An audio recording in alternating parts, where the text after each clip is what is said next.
Imagine asking for detailed directions to a city you have absolutely no intention of ever visiting.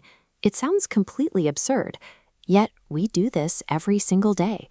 We talk endlessly about finding inner peace and spiritual growth, but we spend all our waking hours aggressively chasing a higher rung on the societal ladder. We exhaust ourselves maintaining a carefully curated facade.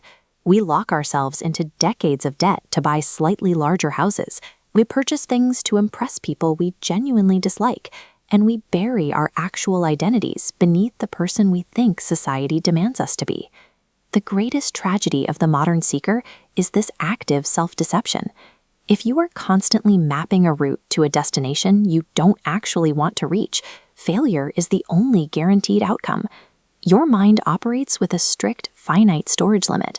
Every ounce of energy you spend projecting a false image or mana takes up precious volume in that container. You are filling it with heavy, rigid expectations. When you max out your mental hard drive with this societal performance, there is literally no room left for actual intellectual clarity. You block out any chance of spiritual awakening because the space it requires is already occupied. Exhausted by the corporate climb, some try to escape by fleeing to an ashram.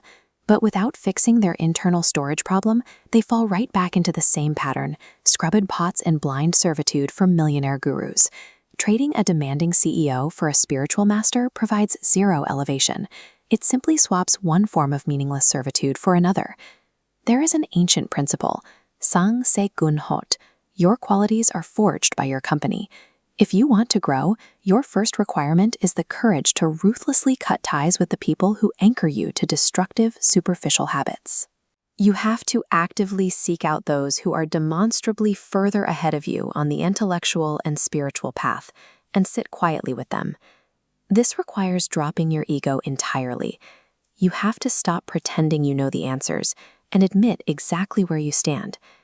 Your trajectory isn't determined by what you desire. It is entirely dictated by the gravity of the people you choose to orbit. When you finally strip away the lies and demand a genuine answer from the universe, things begin to happen. I remember climbing the rocky paths of Brahmagiri Mountain, driven by an intense, burning question about the physical nature of the divine Jyotirlingas. I needed to know the actual physics of the space. On that mountain, I crossed paths with a deeply enigmatic presence, neither distinctly male nor female. The answer to my question arrived in that encounter, but only because the question had entirely consumed me.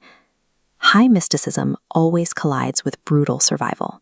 Later on that same journey, completely exhausted, out of money, and starving, I surrendered to the dirt. Out of nowhere, a stranger walked up and handed me exactly 3 rotis. The universe doesn't negotiate with your ego, and it certainly doesn't care about your plans.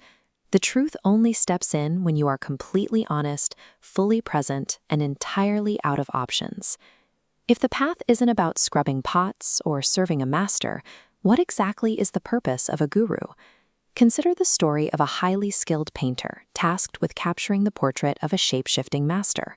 The painter was frustrated to the point of madness. Every time he nearly finished the canvas, the master would shift, rapidly altering his form and making the portrait entirely obsolete. Finally, the painter came up with a brilliant solution. He threw away his charcoal, walked up to the master, and simply handed him a mirror. He looked at the master and said, "Change all you want. You will only ever see yourself." You can't outsmart, capture, or define the ultimate truth. You can only reflect it. This is exactly how it works in reality. A true guide is not a master you are meant to blindly serve. The true guru is the mirror. When you stand in front of that mirror, your societal facades drop. The comfortable lies and the desperate need to project a fake image simply melt away. You are forced to look at your raw, unedited self.